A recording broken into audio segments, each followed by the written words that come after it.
My name's Matt Denton, this is Mantis Hacks. In this video I'm going to be taking a look at this, the BIQU B1 3D printer. This package arrived today and it's from BIQU or BIQU, I'm not quite sure how you say the name. And it says on the box, easy printing, easy life. Let's hope so. If you follow my channel, I usually use Lulzbot printers, which I found excellent and I've done tens of thousands of hours of printing on them and they've never let me down. But they are at the higher end of the price bracket, so it'd be quite interesting for me to find out what you can get for your money in this BIQU B1. So I'm quite excited to get it open, get it out the box.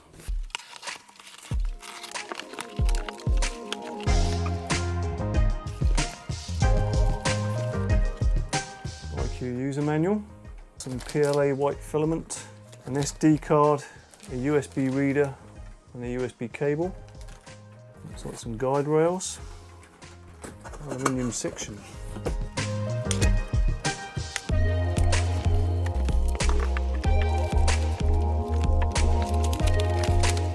bunch more stuff in here. That looks like the build step and the base, the stepper motor.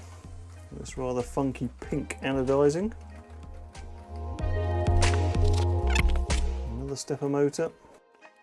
That looks like the head, the nozzle. That looks like the carriage for the nozzle. There's a USB-C cable, a bag of cables, a bag of bolts and fittings and fixings, a tool bag. There's some snips, Allen keys, some cable ties and a little spanner. That'll be the spool holder, I guess. Just an IEC plug, so that's easy enough to replace with a UK one. Spool holder, I'm guessing. And there's the main body and the build platform. I think some assembly's required.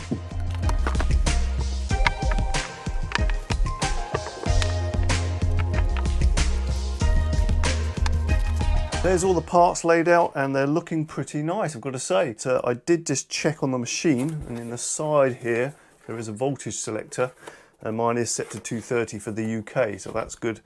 So just double check that, I guess. I've just been looking through some of the specifications and it's pretty good. It's got some nice features. The build platform is 235mm square by 270mm high, so it's pretty big. A 0.4mm nozzle. A layer thickness of 0.1 to 0.3, which makes sense for that size nozzle. Printing accuracy of plus and minus 0.05mm. It can do dual operating system. Bed temperature can go up to 100 degrees. The nozzle temperature up to 260 degrees. Normal printing speed 60mm a second, so that's kind of normal. Multiple languages supported.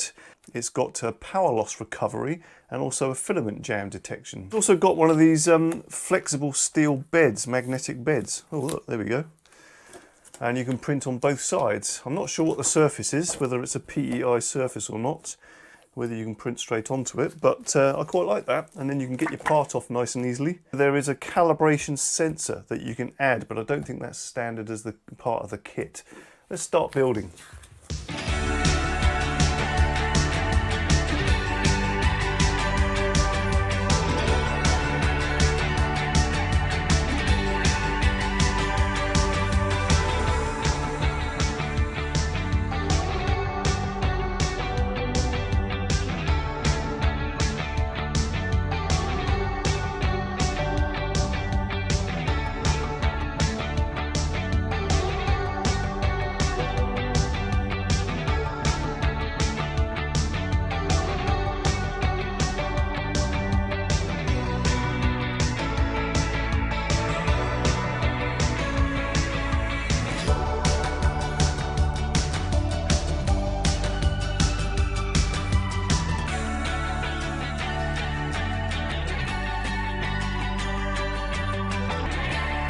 Well, that took just over an hour to build and it went together fairly easily, and using the tools provided were more than adequate. I do have a couple of notes on the build though. So my Y carriage had quite a lot of play in it and it's a pre-assembled part. So on further inspection I could see that the bearing, or one of the bearings that was holding the carriage onto these channels down here, hadn't been assembled square. So I took the carriage off, backed off the bolt and the nut on the bearing, and then simply retightened it. And all that did was put the bearing back into the correct position and took all the play out of this Y carriage. With the Z and X carriage, when you're assembling them, you want them to move freely but have no play. And what I found with my X carriage, it was way too much tension in it. It was actually quite hard to move up and down without the stepper even attached. So what I did, just backed the bolts off on these top two bearings here and then tightened them back up again. And it just took the tension out, but there's still no play in it. So it allowed it to move much freer up and down the carriage. Finally, the uprights. It's well worth getting them nice and square to each other and square to the bed. If you don't have a square, just get a piece of nice square card and use that to line the upright to the bed. And then line each upright with each other down as you look down from one side here. Make sure they're not doing this. And then when you get this top part in place, it's going to pull these together, and it's almost worth releasing the bottom bolts so that they can settle and then square them up again with the bed. I think if you do all of those things and you get these carriages running nice and freely, you're going to get much better quality prints and you're probably going to have a much better 3D printing experience. I'm at step 20 in the manual, which is to switch on the printer. See what happens. Oh yeah, okay, fans have come on and the screen's come up. Right now it's saying no printer attached. Oh. What was that? Oh, there we go. I don't know, about 20 seconds and now the no printer attached message has disappeared. So let's try this. It says go to menu, movement. It says Z first. All right. That's whisper quiet. I mean, the fan's loud, but the stepper motors aren't making any noise, which is quite nice. Calibration. I need a sheet of A4 paper. That will do. Okay, that's all at home's done now. So now let's go back to leveling position 1. So just a little bit of friction on the paper. There it is, position 2. 0.3. Okay, 0.4. Pretty good, okay. I've been sent some printer filament by Enotepad. There you go. Just a sample here, which is, oh, it's gold in colour. So I'm going to use this to try out because this printer takes 1.75mm filament and all the stuff I have is 2.85. This is Silk PLA Plus.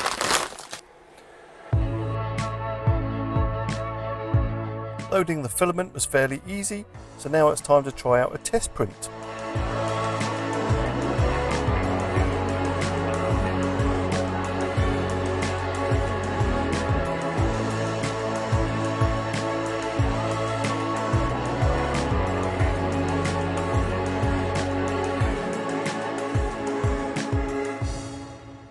This is the little G-code file that was on the SD card of a Pokemon character, and it looks pretty good. The quality's quite nice, which is really good, and the gold filament is really quite lovely. So overnight I did another print and I managed to find the printer settings in the manual. I actually read the manual, which is also on the SD card that's provided. I created my own profile in Simplify 3D, where I started with the default printer and then copied across some of the settings for this printer. I did this slice of the fertility idol from Indiana Jones, which I thought would look really nice with this gold filament, and it's turned out lovely. I've got a couple of issues with it. The first layers going down still seem to be under extruding, and I'm getting some skip on the extruder here. Now, I believe that that can be fixed, and it might be a problem with how I've set something up here. I'm not quite sure yet. Really love this idea of being able to take parts off by flexing the bed. Right, so there you go, there's that problem. So the first layer really wasn't going down very well. It was under extruding, and so it hasn't bonded properly. Once it got going, it's produced actually a really quite lovely print, and that was at 0.2mm layer height, so it could actually go finer detail than that. So there's a little bit of under extrusion going on there, so I need to take a look at that. I want to print a full size one of these now. A very iconic prop. I've sorted out the problem with my under extrusion and the skipping I was getting on the filament extruder, and it was down to the filament guide here. It goes into this quick fit connector here, and it comes pre-assembled. But I'd taken the filament guide out to have a look at it and then put it back in. But when I put it back in, I hadn't pushed it all the way down. I'd only gone down about 10 mil deep, and it goes a lot deeper than that to enable the guide to take the filament all the way down to the hot end. So what was happening is, as the filament was trying to be pushed through, the guide wasn't all the way down to the end, and the filament was probably just flexing about inside the hot end here. Next, I'm going to talk about the two interfaces there are on the machine, or the two screen modes, that is. They've called them operating system or OS modes. I think they're more like user interface modes. The screen is a user interface to the motherboard that's inside the machine. And that's also why there are two SD card slots. So there's an SD card slot here and an SD card slot here. This one is connected directly to the screen, and this one is connected directly to the motherboard. So there's also a USB jack here, which is if you want to control the motherboard directly from your laptop, so directly out of Cura or Simplify. And then there's a USB slot here, which is really for a USB disk drive to load files off of the drive and print them. So what are the two modes? Well, there is Marlin Mode and there is the BIQU Mode for this screen. So Marlin Mode effectively puts the screen into a mode where it emulates a TFT screen like you'd find on a Lulzbot or other printers connected to a Marlin motherboard. It's quite nice because I'm familiar with that and it's fairly easy to use. To flip the mode's quite easy. You press and hold the display and eventually you'll get a little menu up and then you select which mode you want. Alternatively, you can press and hold the front dial down and eventually you'll get the same menu. If you're familiar with Marlin Mode, then you probably know the TFT screen layout already. You use the dial on the front to navigate the menu system. And also, if you're printing in Marlin Mode, you have to put your SD card in the rear slot. That's the one that plugs into the motherboard directly, not in the front slot. The little button underneath the dial here resets the screen, so you probably don't want to do that whilst you're printing. Next is the BIQU mode for the LCD screen. And it's actually just a really nice user interface to the Marlin motherboard. So you can move around the menu just using your finger on the touchscreen here. Now there is one issue that I did have originally, and that was in the movement menu. So when you want to jog the axes around, there we go, you can see the Y carriage and the X carriage moving there. But when I first got the machine, this didn't work. It would home, but then the movement screen just wouldn't work. As soon as I touched anything, actually the machine would lock up and I'd have to do a power reset. And what I found out is that I needed to do a firmware update on the Marlin board inside. So I'm going to leave a link in the description to that file, and it's quite simple to do. It's just a case of dragging a firmware file onto the root of an SD card, plugging it into the rear SD card slot, and then rebooting the machine and let it do its thing. Just leave it running for a bit because it does take a little while to do the firmware update, but you should see the screen eventually connect back up to the Marlin board once it's done the firmware update. It's very simple to adjust stuff or start a print from an SD card, and you can change settings here. You can change the color of the font, you can change the color of the LED on the extruder, you can change the color of the LED on the knob if you really want to. A nice change from using the Marlin interface, was a bit more basic, and it seems to do exactly what it needs to do, no more, no less. There's a couple of features I want to test on this 3D printer that I'm quite interested to see if they work. A power loss feature, so during a print you can switch the power off or have a power cut, and the printer will continue from where it left off when it gets power again and you restart the print. And the other one is the filament sensor, so if the filament runs out or breaks or indeed snags or some way, it's supposed to detect that and again stop the print, I guess, and wait for you to reload the filament. The one thing I have noticed in the settings is that the filament sensor wasn't turned on by default.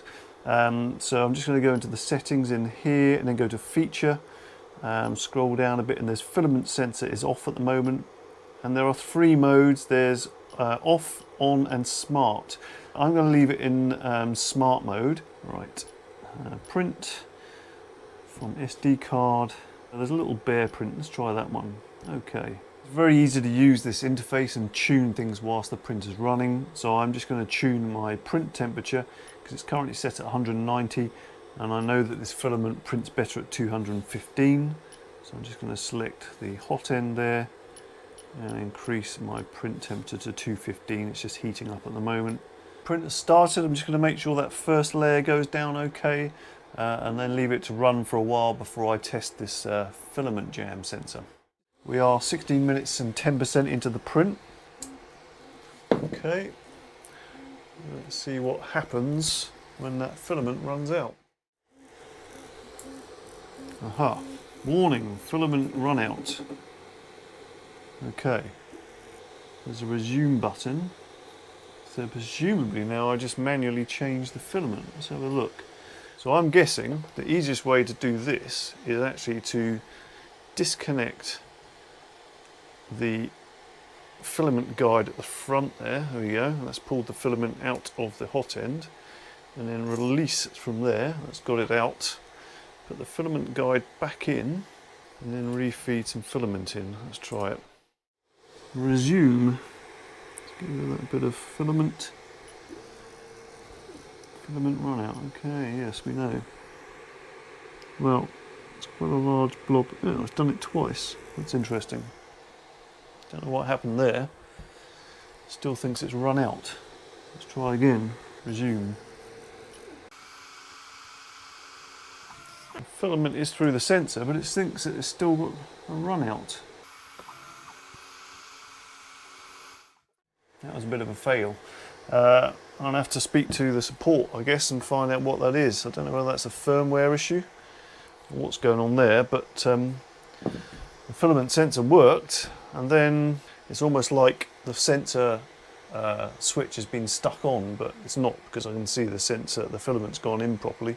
Definitely hear the switch go in there, so it's not the switch.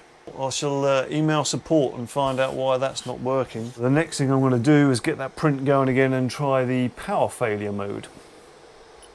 So we're about 7% into this print, and I'm going to turn the printer off and see if it will restart.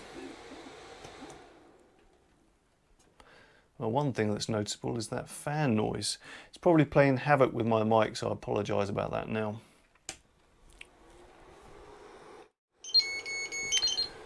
Right, we are connected up.